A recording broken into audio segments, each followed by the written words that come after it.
कहानी ग़ज़वा अल-फ़ाहिद का सबक।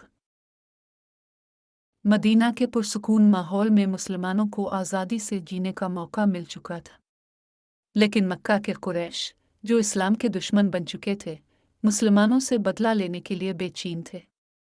बदर की शिकस्त ने उनके गुरूर को तोड़ दिया था और अब वो एक बड़ी फ़ौज लेकर मदीना पर हमला आवर होने निकले थे। कुरैश की 3000 अफराद की फ़ौज ने मदीना के करीब अल-फ़ाहिद के मैदान में पड़ाव डाला। मुसलमानों की तादाद सिर्फ 700 थी, जिनमें से कुछ नौजवान थे और कुछ मुअम्मर सहाबा। नबी करीम सल्लल्लाहु अलैहि वसल्लम ने जंगी हिकमत अमली बनाए। अपने 50 तीर अंदाजों को एक पहाड़ी दर्रे पर मुकर्रर किया और फरमाया, चाहे हम जीत जाएं या हार जाएं, तुम लोग अपनी जगह न छोड़ना। जंग का आगाज हुआ। मुसलमानों ने पहले हमले में कुरैश को भागने पर मजबूर कर दिया।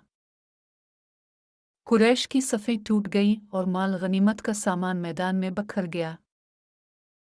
कुछ तीर अंदाज ये समझे कि जंग खत्म हो गई है और वो अपनी जगह छोड़कर माल जमा करने दौड़ पड़े। यही मौका कुरैश के एक होशियार सिपा सालार खालिद बिन वलीद, जो इस वक्त मुसलमान नहीं हुए थे, ने गनीमत जाना। उन्होंने मुसलमानों पर पीछे से हमला कर दिया। मुसलमानों में अफरा तफरी मच गई। कई अजीम सहाबा शहीद हो गए, जिनमें नबी करीम के चचा हज़रत हमज़ा भी शामिल थे। नबी करीम खुद भी ज़ख्मी हो गए।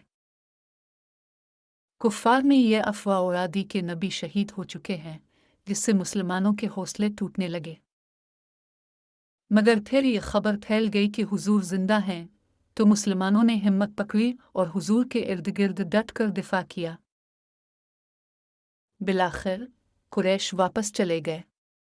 वो अपने मकसद में मुकम्मल तौर पर कामयाब ना हो सके, मगर मुसलमानों को सख्त नुकसान उठाना पड़ा।